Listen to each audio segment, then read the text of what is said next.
السلام علیکم۔ ایک دفعہ کا ذکر ہے کہ کسی شہر کا قاضی مرغی لینے بازار گیا۔ دکان بند کر چکا تھا۔ وہ ایک گاہک کے لیے مرغی ذبح کر کے اس کا انتظار کر رہا تھا۔ قاضی صاحب نے کہا، یہی مرغی دے دو۔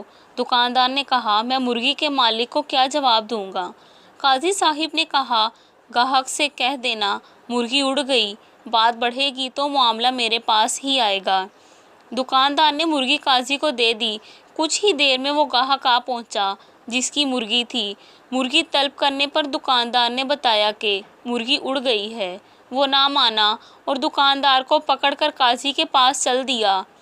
راستے میں دو افراد جھگڑ رہے تھے۔ دکاندار بیچ بچاؤ کرانے لگا تو اس کی انگلی لڑنے والوں میں سے ایک شخص کی آنکھ میں لگ گئی، جس سے اس کی آنکھ ضائع ہو گئی۔ وہ یہودی تھا، سو وہ بھی اپنا معاملہ لے کر قاضی کی طرف ساتھ ہی چل پڑا۔ دکاندار بہت پریشان تھا کہ مرغی کے معاملے میں تو قاضی بچا لے گا، مگر اس کے معاملے میں کیا ہوگا؟ دکاندار سوچ کر اتنا پریشان ہوا کہ اچانک ہاتھ چھڑا کر بھاگا اور مسجد کے مینار پر چڑھ کر نیچے کود گیا۔ نیچے ایک بوڑھا شخص کھڑا تھا۔ دکاندار سیدھا اس پر گرا اور وہ بوڑھا شخص وہیں مر گیا۔ مرنے والے بوڑھے شخص کے بیٹے نے دکاندار کو پکڑ لیا۔ جب اسے پتہ چلا کہ اس دکاندار کو قاضی کے پاس پیشی کے لیے لے جایا جا رہا تھا تو وہ بھی ساتھ ہو لیا۔ معاملہ قاضی کی عدالت میں پہنچا تو سب سے پہلے مرغی والے گاہک نے اپنا مقدمہ درج کروایا۔ میں مرغی ذبح کروا کر گیا تھا، اب دکاندار کیسے کہہ رہا کہ مرغی اڑ گئی؟ بھلا مری مرغی کیسے اڑ سکتی ہے؟ قاضی نے مدعی کو غصے سے دیکھا اور کہا، کیا مرنے کے بعد دوبارہ زندہ ہونے پر تمہارا ایمان نہیں ہے؟ یہ سن کر وہ ڈر گیا کہ کہیں کفر کا فتویٰ نہ لگ جائے۔ اس نے کہا، بالکل، میں مرنے کے بعد دوبارہ زندہ کیے جانے پر یقین رکھتا ہوں۔ قاضی نے جواب دیا، تم مرغی کے زندہ ہونے پر کیوں یقین نہیں رکھتے؟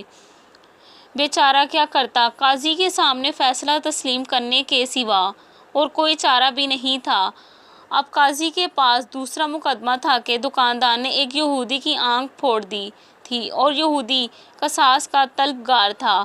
چونکہ یہودی کے لیے قصاص آدھا مقرر تھا، اس لیے قاضی صاحب نے فیصلہ سنایا، دکاندار نے یہودی کی ایک آنکھ پھوڑی ہے، اس لیے نصف قصاص دشوار ہوگا۔ بہتر ہے کہ دکاندار یہودی کی دوسری آنکھ بھی پھوڑ دے اور یہودی بدلے میں نصف قصاص یعنی دکاندار کی ایک آنکھ پھوڑے گا۔ فیصلہ سنتے ہی یہودی کی سٹی گم ہو گئی کہ اگر دوسری آنکھ بھی چلی گئی تو کہیں کا نہیں رہوں گا، سو اس نے اپنی جان بچانے کے لیے دکاندار کو معاف کر دیا۔ اب تیسرے مقدمے میں بوڑھے کا بیٹا قاضی کے روبرو پیش تھا۔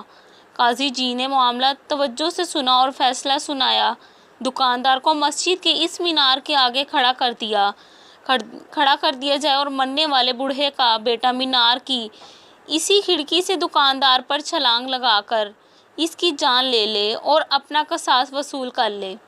بوڑھے کے بیٹے نے کہا، قاضی صاحب، اگر دکاندار ذرا سا بھی ادھر ادھر ہوا تو میری اپنی جان چلی جائے گی۔ قاضی نے جواب دیا، تمہارا باپ بھی تو ادھر ادھر ہو سکتا تھا نا، اسے کہتے ہیں انصاف۔